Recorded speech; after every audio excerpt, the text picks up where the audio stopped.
Okay, assalamu alaikum. Hi everyone. It's Abdullah from Reservoir Solutions team. So thank you for attending our webinar today. Just I would like to confirm, is my voice clear or not?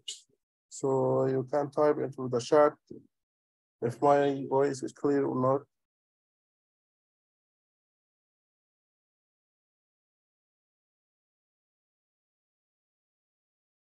Okay, thank you. So again, thank you for attending our webinar, Geothermal Transitions with Dr. Dave Waters. Just a brief about Reservoir Solutions. Reservoir Solutions company is a company specialized in oil and gas, just specialized into the training and consulting services concerning the production, exploration, and reservoir monitoring, drilling, and all the data analysis for the exploration and production into the field of oil and gas. We have a coming course that will take into the 10th of next month. That course will be about the application for core data into 3D reservoir modeling. This is the detailed content for this course.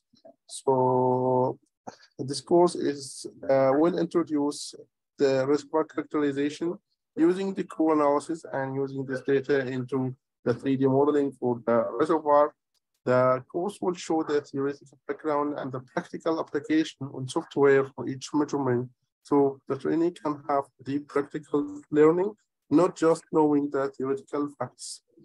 This course designed for the senior management, the employees partaking in simulation modeling, the managers, the legal consultants, any professional across any profession, any profile into the petroleum industry, and to build a career as core analysis expert and also geomodeling.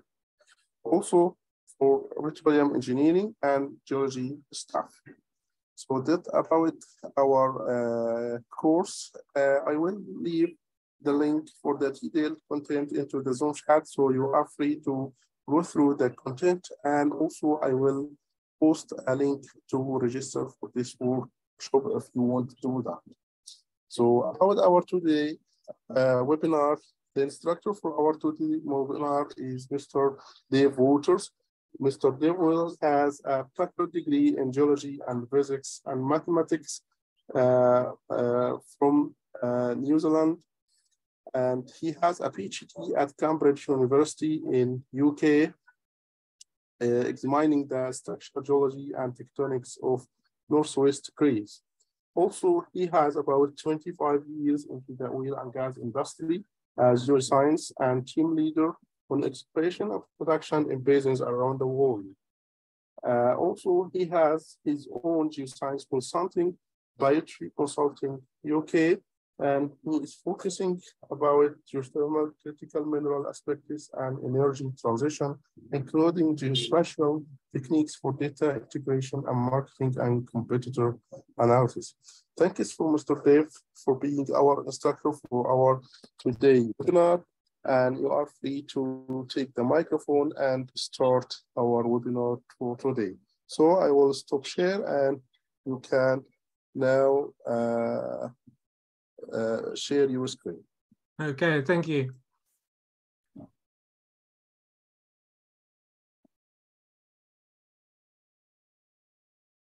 All right, can everybody see that? Yes, it's clear. Okay. Well, thanks for joining today. Good afternoon. Today, I'm going to give a fast-paced overview of geothermal in an energy transition context. It's a personal view, and hopefully it's hype-free. I'm a geoscientist of 30 years experience, and I now direct my own consultancy. And I've been looking at geothermal exploration in a number of capacities over the past 7 years. Today, I'll cover the present geothermal energy landscape, technologies and workflows, and how geothermal compares with other energy options. And there's lots of other interesting topics, but I'm afraid today I just don't have time for those, but we'll cover a lot. Let's start by looking at the energy and climate premise. There are three fundamental energy sources we harness on Earth: the solar and cosmic radiation incident on our planet, the kinetic energy of early solar system bombardments converted to heat in lunar orbit, and the heat of radioactive decay, both naturally in the crust and stimulated in reactors. Geothermal energy derives from numbers 2 and 3, and roughly half and half. It's heat derived from the Earth. So what's new for geothermal? Well, the drive to decarbonize has accelerated and the cost of carbon has been realized. And we're now at nearly 420 parts per million CO2 in the atmosphere, and it's increasing at about 2.4 parts per million per year. And 450 parts per million is anticipated to incur a damaging global warming precipice. Now, CO2 isn't the only culprit, but it's by far the biggest one. So decarbonising heat is a key contribution that geothermal can make. And in the UK, for example, half of that energy usage is heat related. And 4/5 of that are supplied by fossil fuels. So geothermal can have a meaningful impact. But let's think about the geothermal commodities: heat, power, and brine mineral. Geothermal energy is not just about power, it needs the higher temperatures. Geothermal resources also not only where we can find this high volcanic heat flow. The sedimentary reservoirs and aquifers around the world provide many options for heat use. And we can think about geothermal direct lithium extraction too. It's all the rage. But full-scale production lines are yet to come. So this is a concept that's still at the pilot stage. The best brine mineral concentrations tend to come with high temperature, and concentrations of lithium above 100 parts per million are considered interesting. But it's about sustainable volume, not just the concentration. And we need a longevity of these producing concentrations, especially if injection is happening too. And that needs long-term testing to prove the viability. And understanding lithium genesis and fluid circulations is critical. And those are both often uncertain and vary widely from place to place. So no one formula fits all. And lithium is not the only brine mineral of interest. Silica, potassium, and others have potential too. High total dissolved solid amounts are good for minerals, but they have corrosion and scale costs, maintenance and processing that can impact the power side of a facility. So there's a compromise. Sometimes combined solar and geothermal plants are proposed to make the best of both. The approach is in its infancy and being tried out in some places, such as Nevada. But hybrid typically means more complicated too. Optimizing one thing from an engineering and financing perspective is hard enough without having to juggle two. It compromises both a little, and so the gain needs to be worth the extra hassle. So while there is definitely a case for learning more, sometimes sticking with one priority and doing it well is best. Investors like the primary revenue stream to be commercial on its own and not dependent on multiple things working. Ground source heat pumps are worth mentioning. They are shallow circulating systems to conduct heat from the ground into a fluid and to deposit into another circulating system, usually in a building. They are not harnessing true geothermal heat unless they go below the 10 to 20 meters depth of solar influence, but they're often called geothermal, especially in the US. They need some power to run compressors and pumps, and for a little energy, they get a lot out. Water bodies or the air can also be used as a heat source. They utilize these daily and seasonal solar radiation fluctuations for coupled heat and cool. But the land area needed for meaningful heat supply can force going vertical and deep into the geothermal realm instead. And of the globally used subsurface thermal resource, 63% is ground-sourced heat and 37% is deeper geothermal. So it's important. And it's worth mentioning aquifer thermal energy storage is pioneered in China. It's not geothermal in the strict sense because the heat or cool can come from any source, but it is stored in an aquifer in an insulating thermal conductivity sandwich. You can use it with geothermal though, storing daily or seasonal heat and cool in tune with demand. But let's go into some geothermal basics now that we've looked at the commodities available. Geothermal energy is not one thing, it's many. You can classify it by commodity, the energy punch, the working fluid, its depth, the geothermal system type, the well exploration type, or the customer. For an investment in a project to be attractive, it has to be scalable. The investor has choice. It's not their role to do us favors because it's green energy. Nobody wants to spend a lot of time and effort on something that can't be repeated. Yet individual geothermal projects are very location specific, not just to the geoscience, but to the market. And that makes upscaling a challenge. How do we apply widely the success of one project when it is so different to the next? Geothermal is complicated and bespoke to each location, technically, commercially, and socially. And many things have to come together for it to work. And the geoscience can often be the least of the worries.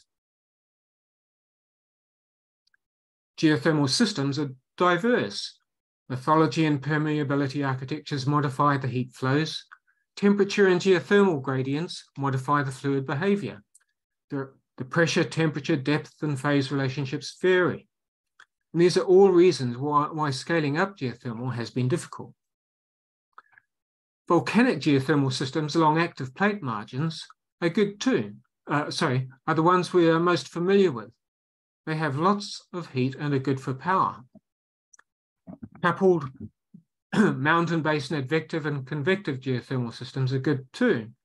They recharge from mountain belts and driving overpressured circulation in adjacent basins. Intracratonic basins and shales also have conductive and convective geothermal systems too. The conductive heat flow from the lower crust is modified by lithological and structural variations. And all these systems present geothermal opportunity that's worth assessing. And geothermal energy clients are very diverse. But because the geothermal commodity, heat, is physically transient and can't be exported a long way, the geothermal commerciality is first and foremost about understanding the local market. There are many, many options, each with specific needs and efficiencies, and it's customer-driven exploration. And if we just think about one of those categories, food production for geothermal, the possibilities are endless. It's more than just greenhouses. A lot of food production requires heat. And there is opportunity riding on COVID and the export-import cost drivers for more domestic food production. Geothermal heat is mostly straightforward to use directly as heat. Organic Rankine cycle binary power is the most common type of new power plant construction. It uses two working fluids, one an organic one that is vapor at lower temperatures, as well as the original water. It's more efficient and accesses lower temperatures for power generation. Dry steam, flash steam, and dual flash steam are others, but these tend to be higher temperature affairs. And the commercial feasibility is a function of both flow rate and temperature. ORC binary power is technically feasible to about 90 degrees Celsius, but in practice, it's really commercial below about 140. It is possible, but it needs very good flow rates. And depending on the fluid chemistry and how cool we can re-inject into the reservoir, power as waste heat may have cascaded heat use options. And the cooler we can go before re-injecting that heat, the more the options. The Lindahl diagram is a famous characterization of geothermal usage temperatures. And the different customers have very different temperature needs. You don't, for example, need 140 degrees to grow cabbages or defrost a football pitch. What we want to know is the usable heat.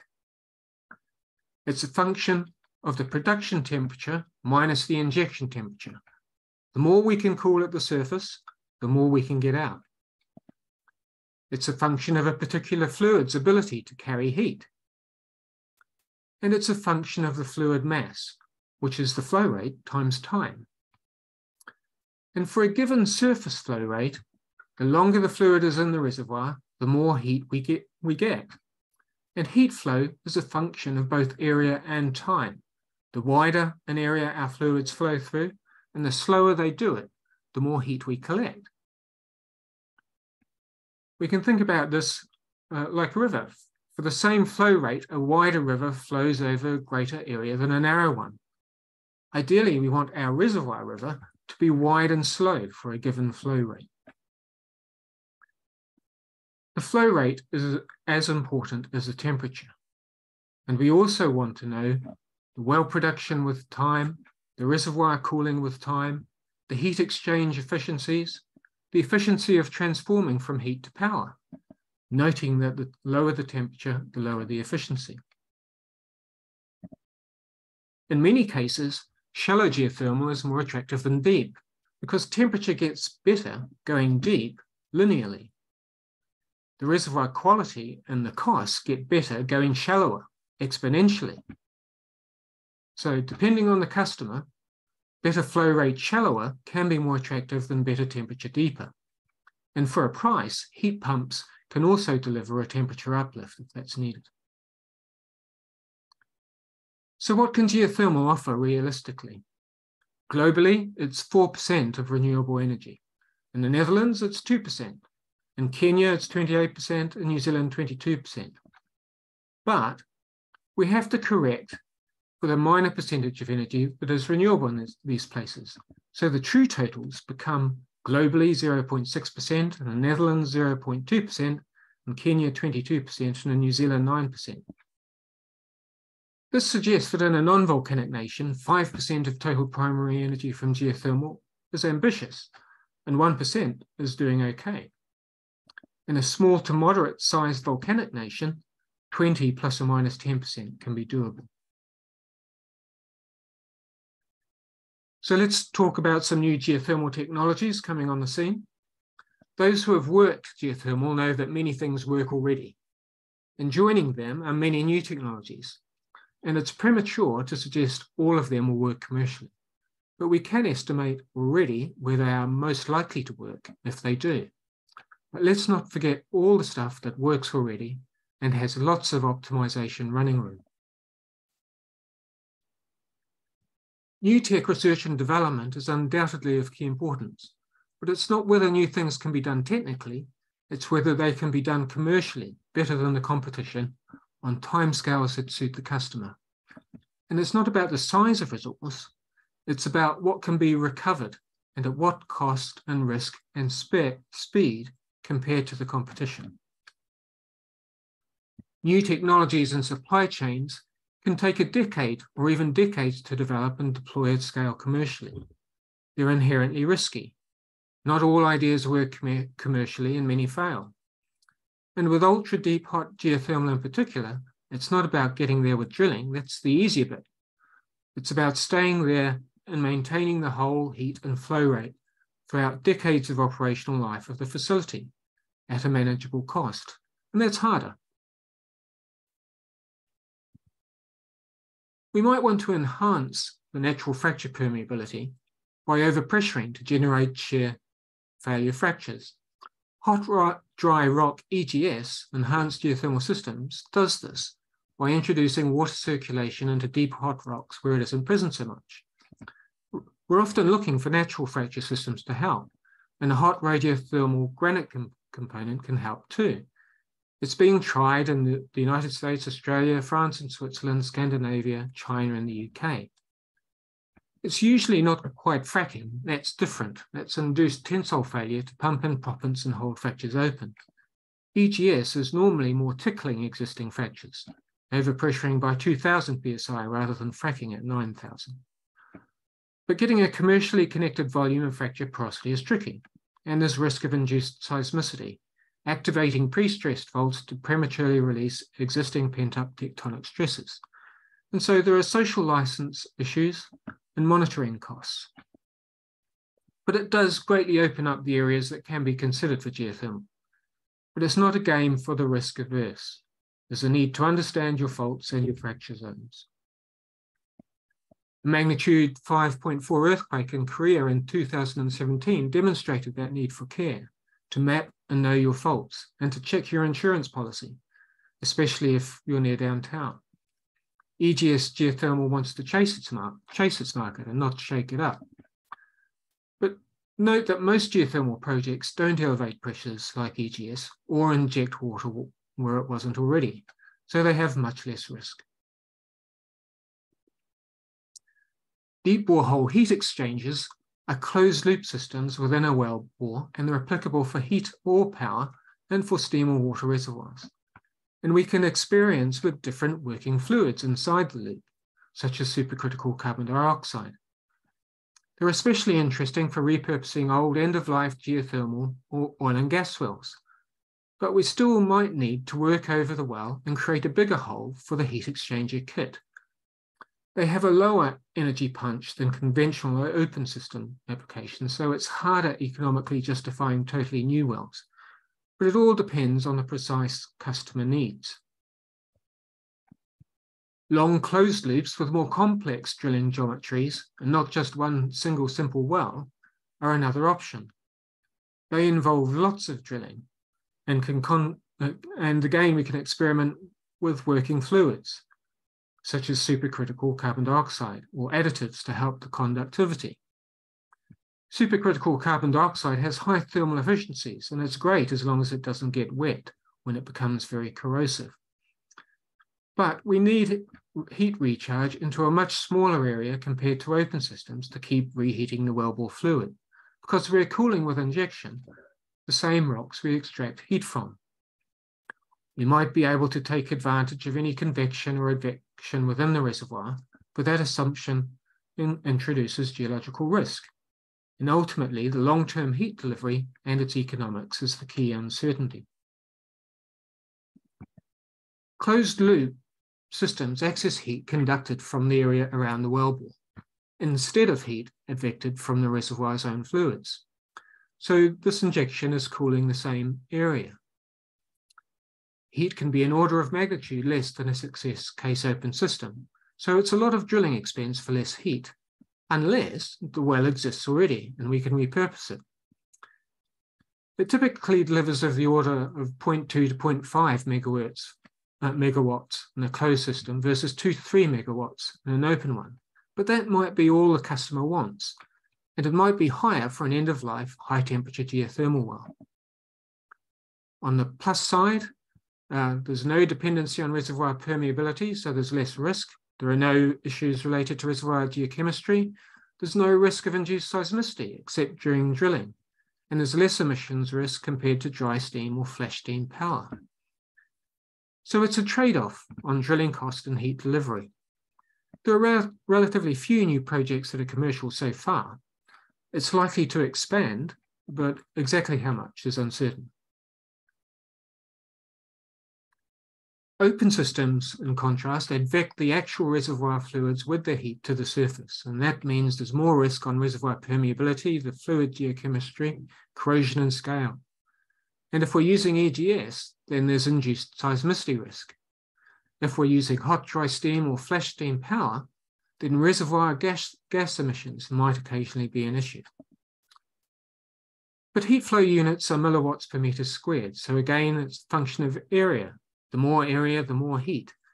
And the watts are a rate of energy per second, so they're a function of time. The longer the fluids are down there, the more heat collected. And the more a flow can spread out in the reservoir, the slower it goes, the more heat it can collect. Accessing a much larger area, heat catchment, and squeezing the heat of a much bigger 3D thermal sponge. And it's proven in thousands of sites globally. And the risk often isn't that bad for well-known reservoirs and modern ORC binary plants or direct use heat. Supercritical geothermal is interesting. It targets more than 375 degrees Celsius and more than 222 bars at depths near the brittle ductile transition. Increased efficiencies from supercritical water mean up to 10 times more useful energy is theoretically obtainable. And by 2020, 25 wells globally had reached these conditions. And there are ongoing research and development projects in Iceland, Mexico, New Zealand, Japan, Italy, and the States. But these are extreme conditions, low permeability, and hard to maintain. Supercritical projects to date have documented fluid entries, but can this permeability be maintained? Is EGS and semi-ductile rocks an option? And there's a large temperature contrast with injected fluids, and that carries induced seismicity risk. There are extreme corrosion, abrasion, and scale issues, and increased operational drilling risks, including dealing with magma, as happened in Iceland. And the logging is a great challenge. It's one thing to drill there, another to make tool observations. Supercritical usually requires either a super deep well with drilling cost implications, or shallower targets with very effective insulating horizons.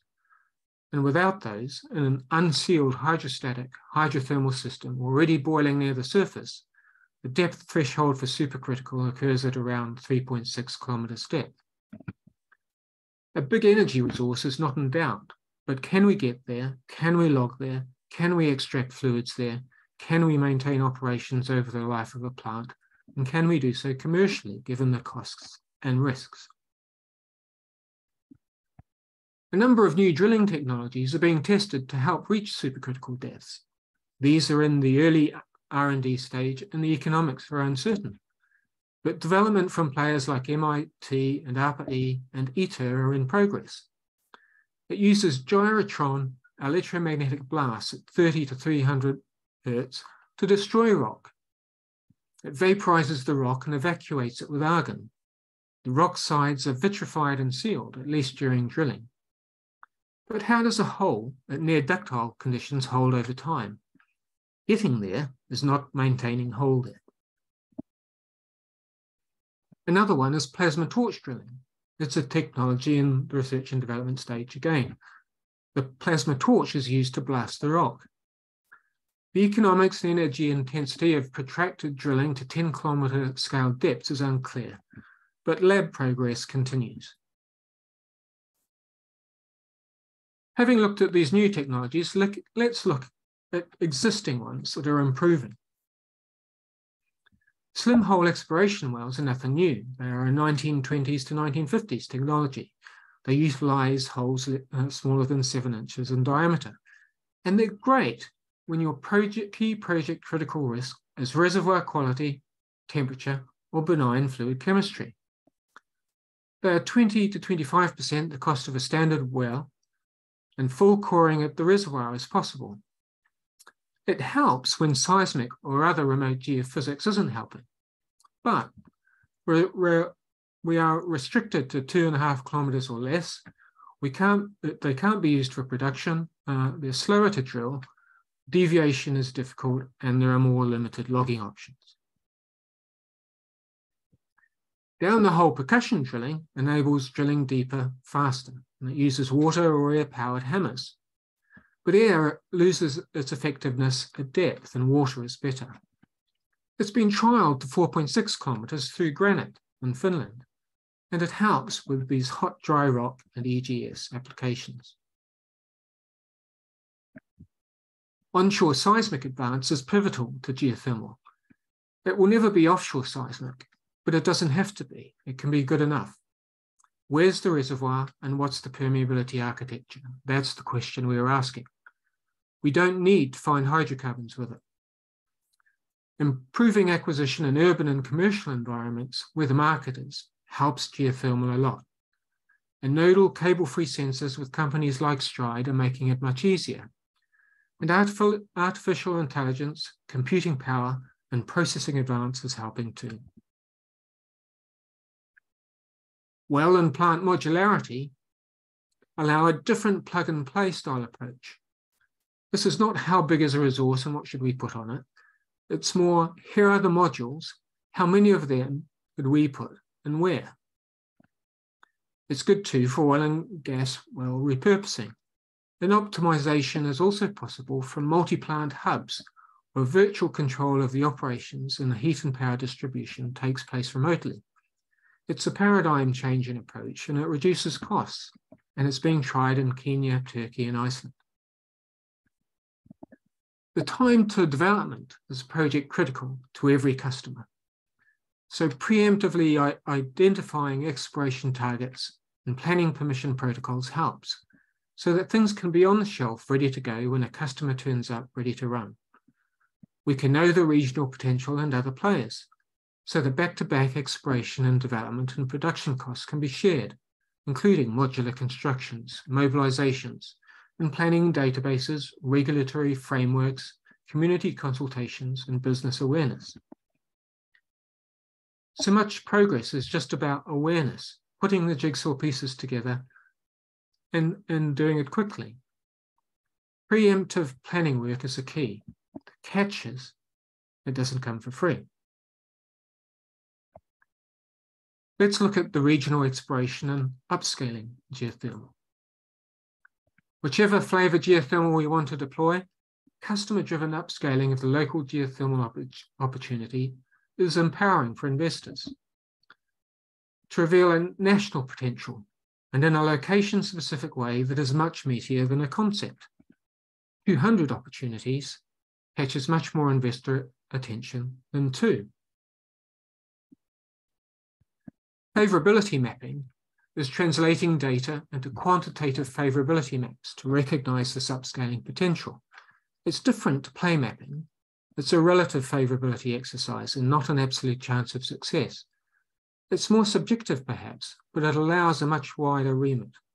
There's no limit to what can be included and combined geospatially. It's not just about the geoscience. It can be anything mappable, and that's critical for geothermal. This is work I did with GTEC on Argentina, and Hungary is a more recent effort. And you can find out more in our 2021 publication in Geothermal Rising Transactions.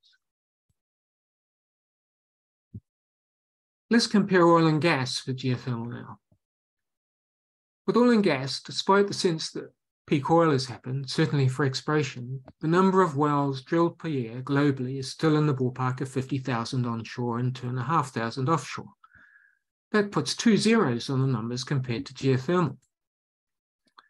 With geothermal, the number of deep geothermal wells drilled for power is not in the same league. It's about 100 to 200. For geothermal heat, the exact tally is far less available. For deep, more than 800 meters is probably similar to power, but between 20 and 800 meters, it may be much more. The number of true geothermal wells for earth-derived heat is confused by usage of the term geothermal for ground-sourced heat pumps, making it difficult to get reliable well counts that distinguish these. Assertions of soon-to-be-realized dramatic expansions remain for now just that, assertions. And project counts are the real currency of progress, not projections. Some increase certainly seems likely, but steady incremental increase seems more likely than any paradigm change. In terms of emissions and carbon footprint, oil and gas combustion uses dominate their total overall emissions. Production and transmission-related emissions add to them, gas flaring and pipe leakage. Also, any use by a facility of fossil source grid power. And there's construction and drilling-related emissions too, for example, steel and high-temperature steel alloys.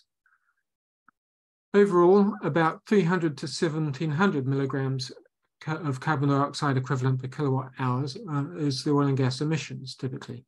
Gas is in the vicinity of about 500. With geothermal emissions, again, we have any facility that's using fossil source grid power. We have, again, the construction and drilling related emissions, such as the steel, but the emissions are typically much, much better than oil and gas, 15 to 40 milligrams of carbon dioxide equivalent per kilowatt hour. That's about 1 to 15% of oil and gas. Very occasionally, we get high temperature geothermal carbon and sulfur dioxide emissions. They occur occasionally with dry steam and flash steam power plants. And the worst case outliers are rare, but can be around 500. But ORC binary power effectively doesn't have this problem. And in summary, geothermal is much better, and any outliers are rare and specific to certain types of deployment. In terms of mining and critical mineral footprint, as much as 10% of global steel demand is related to oil and gas when all the infrastructure is included. Steel depends fundamentally on iron ore and metallurgical coal production, which are very big-ticket mining items. And the drilling requires high-temperature resistant steel alloys, and that involves chromium, titanium, nickel, molybdenum, tungsten, and tantalum.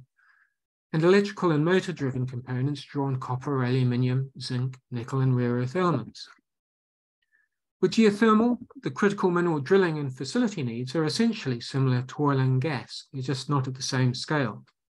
And offshore platform requirements are not a thing for geothermal. The iron ore, coal, and critical mineral requirements of any high-temperature drilling at scale are non-trivial. If we look at the play elements for oil and gas, we need quite a few of them to work. The source presence, quality, and maturity, the reservoir presence and quality, the structure presence, the seal, and the migration to trap. With geothermal, for an open system, it's really about the heat recharge, which can be convective, advective, or conductive. We also need reservoir presence and quality. But fluid recharge helps. Water is there everywhere already, but good recharge helps and saves costs. And we need a benign fluid geochemistry. Closed-loop systems just need heat recharge, but it has to conduct into the wellbore. So thermal conductivity to the wellbore is also key. In terms of target structure, with oil and gas, we exploited density difference with water. Hydrocarbon exploration chases buoyant fluids that migrate of their own accord to the tops of traps. Wells therefore target the top parts of structures. Buoyancy and various drive mechanisms typically keep driving fluids to the top of the reservoir, even during production. So often, the very top of the structure may be the only thing we need to target. With geothermal, there's no big density difference driver for water alone, except occasionally salinity and phase, if there is water and steam. Water instead is everywhere in the reservoir, and we can produce from all levels, wherever the permeability is best. We might want to target the top of a reservoir simply because the drilling cost is less. But if the temperature or permeability gets better deeper, it can be chased. And we don't have to worry about finding a structure. That said, the geometry of a sealing unit can affect reservoir fluid flow and heat recharge, so we don't totally forget it either. Looking at recharge, hydrocarbons usually only recharge on very long geological timescales, longer than production timescales. Compaction and pressure depletions in very permeable reservoirs can cause in-field migrations and redistribution, such as this example from Forties Field in the North Sea. But these are oddities and minor in volume, and as a rule, there's no effective recharge. We suck it out and then it's gone and then we go. With geothermal recharge, it can happen, either from overpressures or rainfall and hydrostatic head. In fact, we need it to happen. If they don't, injection is required to sustain pressures, but this also injects cool. The geothermal heat is constantly recharging too.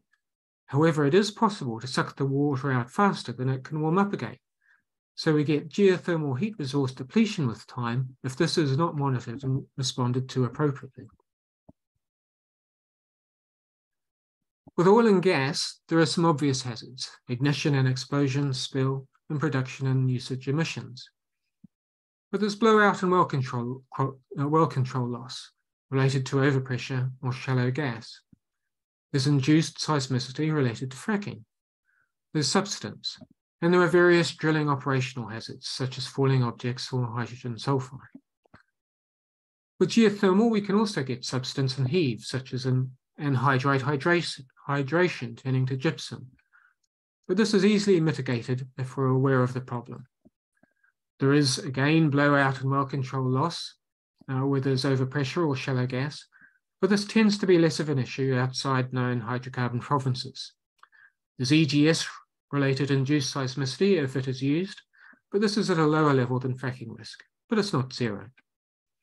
There are various drilling operational hazards still, and emissions are typically not a big problem, except those rare exceptions for high-temperature dry steam in single-flash power plants. But one of the biggest differences is the market. For oil and gas, the commodity is a chemical entity, a hydrocarbon. It's used for fuels, combustion, which destroy the commodity, or it's used for chemical feedstocks, which to an extent preserve the commodity depending on recycling efficiencies. And that includes plastics, but also metals refining and fertilizers. The commodity can travel, be stored, and retains its value until used.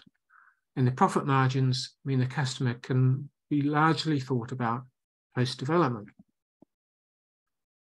With geothermal, the commodity is a physical entity, heat energy from ongoing deep heat flows, except in those rare cases where dissolved solutes also have potential value.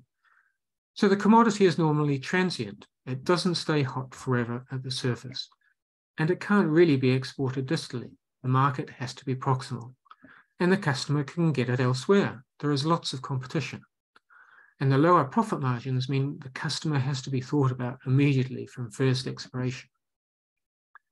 A good oil and gas resource will find a market, but even the best geothermal resource can fail if there is no local market. Oil and gas profit margins, of course, depend on the commodity, oil or gas. If you find a big enough resource, you don't have to worry too much about the market at the exploration stage. Not with oil at 80 plus or minus $40 per barrel. It's about 50 plus or minus 25 cents per litre. Gas prices vary regionally from 0.01 to 42 cents per kilowatt hour, and international prices vary from about $1 to $6 per million BTU, and that equates to about 0.0035 to 0.02 cents per litre. And these comparing profitability and price in this way can be a challenge given the energy unit's labyrinth. Geothermal depends on the commodity too, hot, water, power, or brine mineral. And power prices and profits vary enormously by country and by the power heat purchasing agreements between organisations. Power price varies globally by orders of magnitude. In 2020, 0.7 cents to 41 cents per kilowatt hour. And the price of heat depends on its origin, whether it's fossil fuels or power or biomass or waste heat. But if we assume hot water is generated from power, then it costs about 0.05 to 3 US cents per litre. And that's 1 to 2 orders of magnitude difference on the price per volume compared to oil. So again, the local market has to be understood from day one of a geothermal project. And we need lots of volume to make money and just to justify the cost of drilling and a plant. What we take from this is this orders of magnitude difference in profit per produced volume compared to oil. This isn't a showstopper because oil profits are a high bar and beat many things, but it's good to be aware. There is money to be made, but we have to be more careful every step of the way. And understanding the units is one of the best value for exercises you can undertake if new to geothermal. 1 litre per second is 543 barrels of water per day. And the moment we understand that 50 litres per second is often a rough onset of commercially interesting flow rates for geothermal, and that this is 27,000 barrels of water per day, that's the moment we understand a key home truth about geothermal. The flow rate volume is king, and excellent reservoir and excellent heat recharge is needed. With respect to these flow rates, for oil and gas, offshore 2,000 barrels of oil per day might be considered a decent sustained flow rate, and 5,000 barrels of oil per day good. Onshore, even 100 barrels of oil per day ticking away might be acceptable. and lots of reservoir types can deliver these kind of flow rates. With geothermal, we might cope okay with lower than expected temperatures by using heat pumps. But if flow rates are too low, it's a real killer. It depends on the use, temperature, and depth, but typical rules of thumb are that 50 litres per second or 27,000 barrels of water per day starts to look commercially interesting. 100 litres per second, twice that, is starting to feel comfortable. And that, again, is an order of magnitude more than profitable oil flow rates. And we would like laterally extensive, vertically communicating reservoir, with, as a rule of thumb, about 5,000 millidarcy meter permeability thickness or more. That's to say 100 meters of 50 millidarcies, 50 meters of 100 millidarcies, and so on. These big flow rates mean big holes needed, and that has impacts for well management, drilling costs and risks, and the ease of repurposing oil and gas wells. And the fluid chemistry is, of course, very different. With oil and gas, hydrocarbons are a very chemically diverse family, but they are not soluble in water. That means they happily separate themselves out for us on the subsurface. Geothermal deals with water, and water is one of the best solvents in the universe, especially hot. There's all sorts of stuff caught up in it, some good and some not so good. And changing the equilibrium temperatures and pressures can make stuff come in and out of solution. Scale, in the wellbore and in the reservoir. Injection temperatures into the reservoir are critical, and that in turn controls amounts of heat delivery we can get at the surface. And these hot aggressive fluids can corrode metals, and corrosion and scale therefore hits the operations and maintenance costs. So reservoir fluid geochemistry is project critical.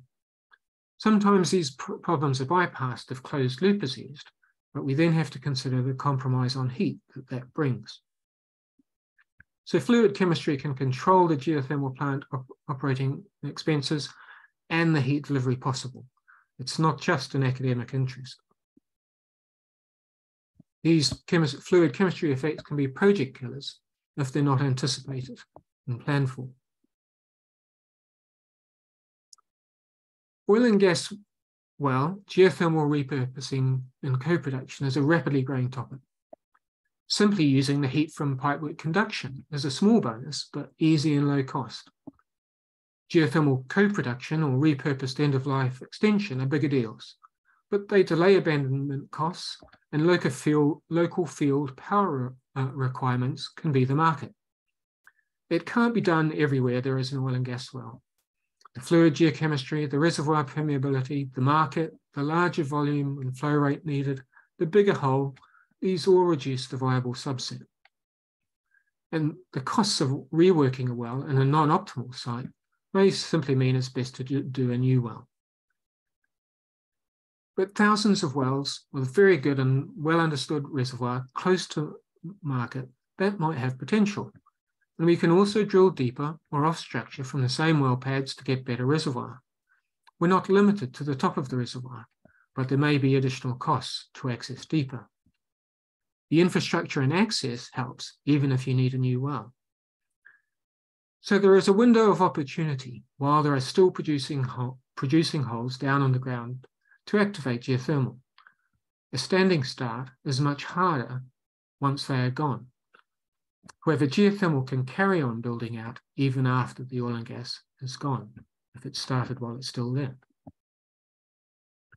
Offshore looks hard unless the market is a local offshore one, such as a platform or a network of platforms. And working offshore is always expensive, cable laying is expensive, and platform space is always a premium.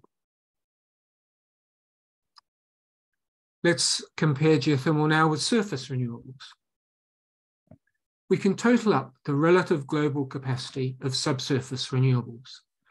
63% is ground source heat pumps, 24% is geothermal direct use heat, and 13% is geothermal power. Just 1% is industrial direct use heat. That implies a huge opportunity for expansion.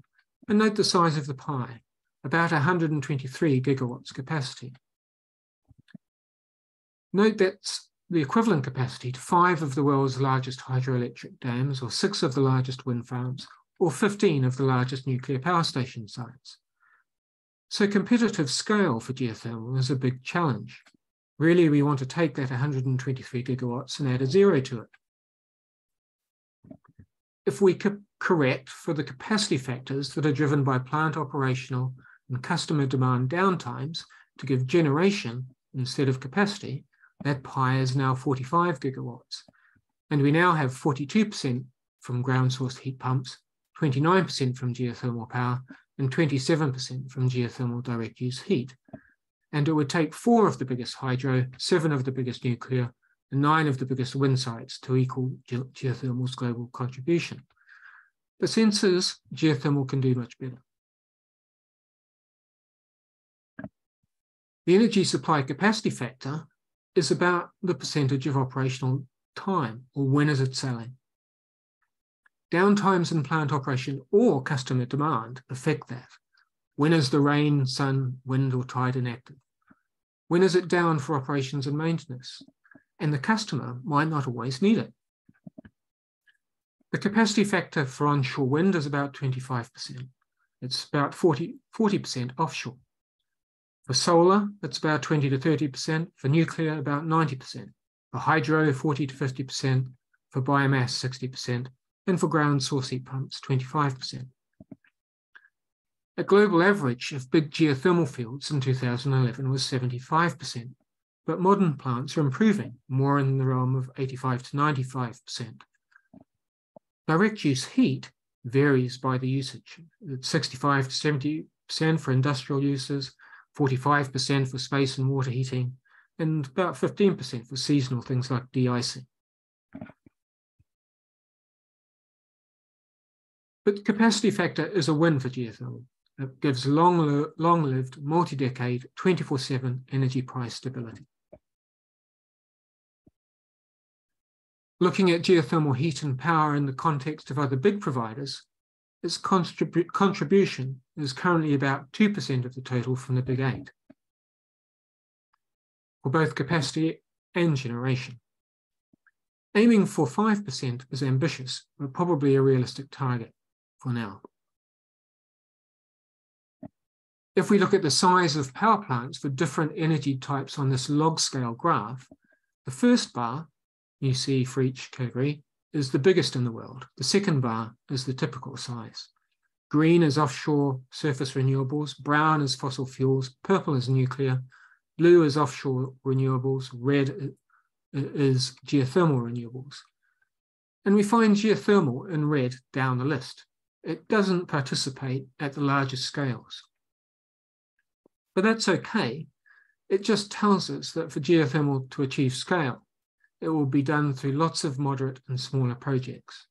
And we work to demonstrate that feasibility. In terms of technical and commercial risk, with heat and power, there's a big difference with surface renewables. They are quick and cheap, and it's easy to quantify a surface resource. There is no expensive drilling involved. The capex costs are mostly easy to estimate, and there's less upfront spend to assess the feasibility of a resource, and the time to deployment is usually not too difficult to quantify. With geothermal, there is the commercial risk of geothermal staying the best option long-term for a nearby customer. It's a long-term bet. There's the planning risk of poor regulation and delays to deployment. If it's an open system, we need laterally extensive good permeability and reservoir volume and fluid chemistries that are workable. If power, then there's a risk on temperatures being economic.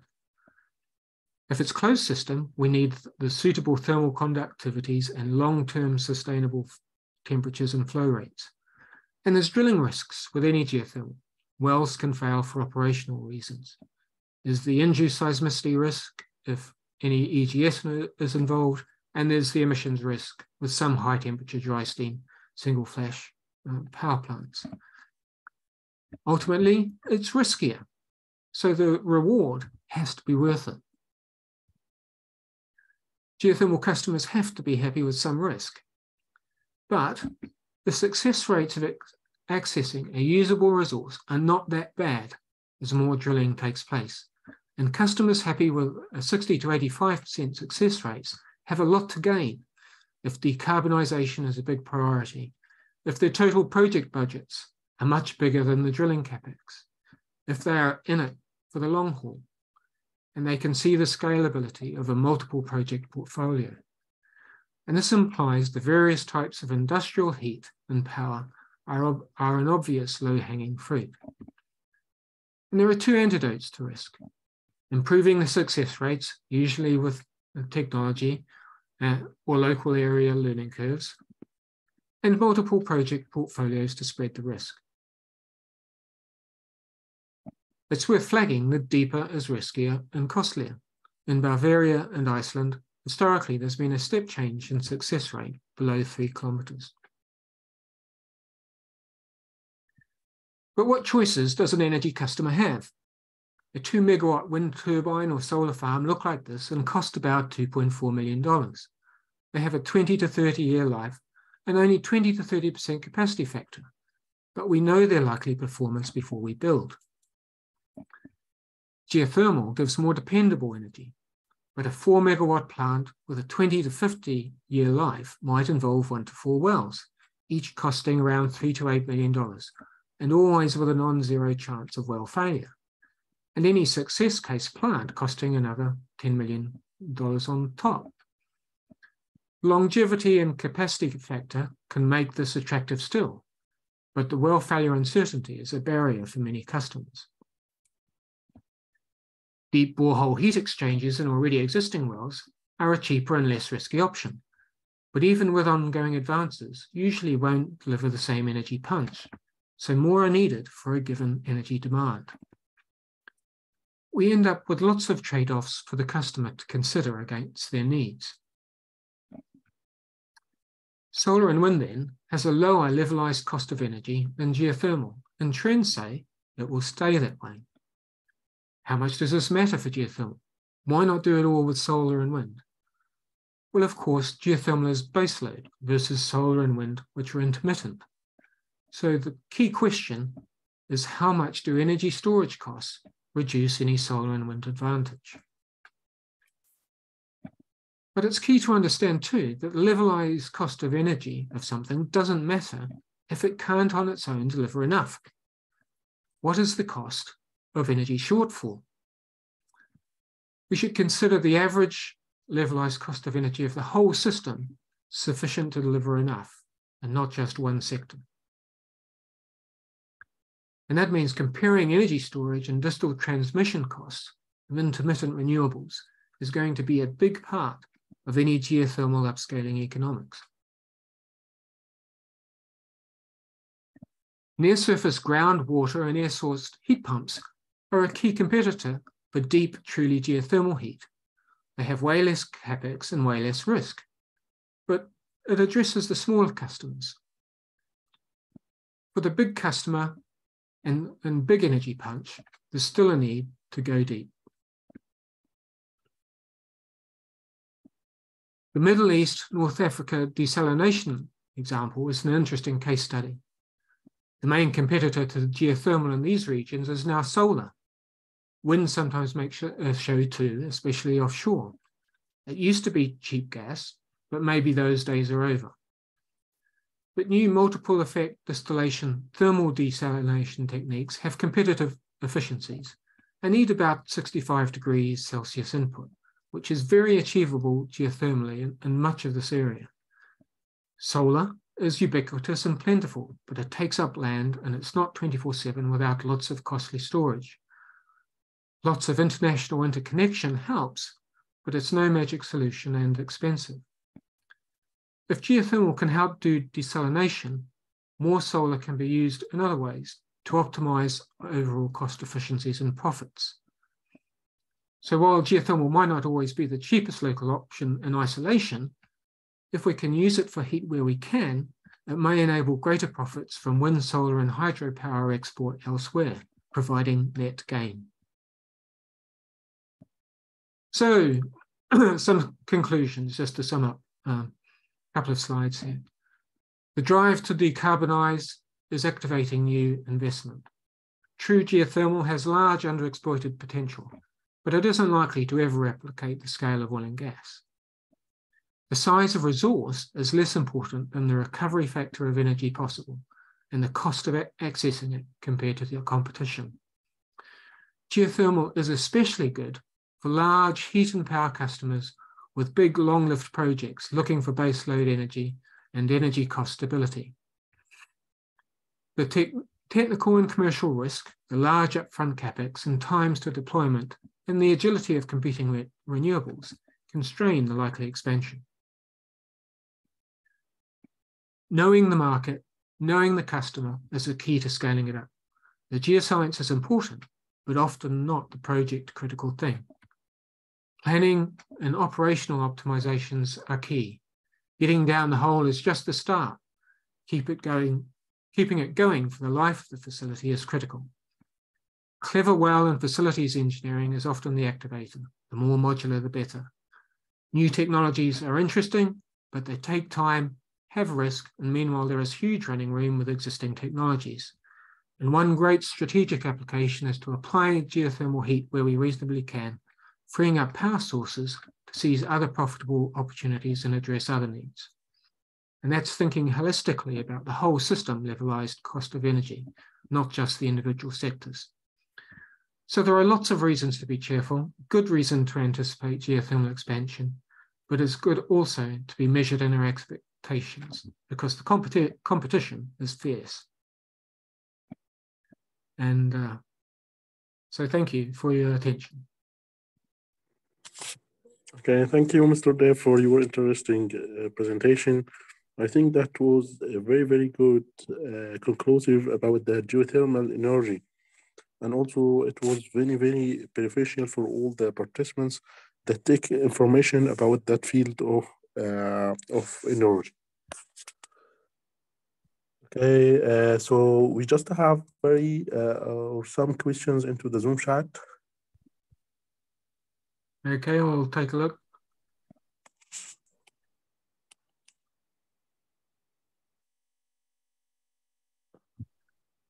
Okay, is 40 to 46 centigrade temperature hot springs potential for geothermal energy or not?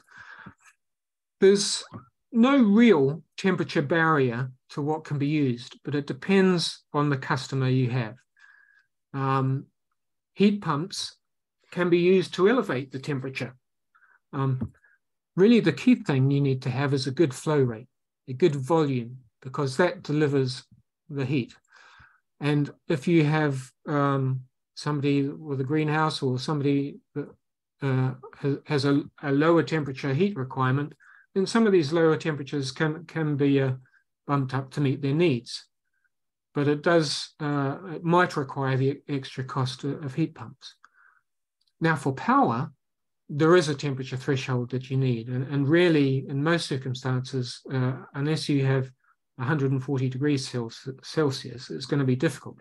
There are some situations where you have much better flow rates that power can be possible at lower temperatures. But again, it's not just about temperature. It's about that balance, that product of flow rate times temperature. That's what delivers your heat. So if you've got lower temperatures, you need to have the bigger flow rates to compensate. Okay, great. I have another question about the what direction do you see geothermal systems going into the next 5 years as it relates to climate changes and control? Yeah, no, it's a great question. There are so many things happening in geothermal. There's, like I talked about, there's the new technologies and there's existing technologies. What I'm excited about is the industrial use of heat. And I can see a huge scope for industries using geothermal heat resource simply for their own heat needs. And that doesn't need power. It just needs an ability to use these geothermal heat resources, which exist in so many places all around the world, for all the different types of industrial heat use. And when I say industrial, I'm including agriculture and horticulture in that in that as well. And the beauty of that is that these industrial uses often have very big budget projects. You know, they may be building plants that are hundreds of millions of dollars in cost, or even billions in the case of some big desalination plants.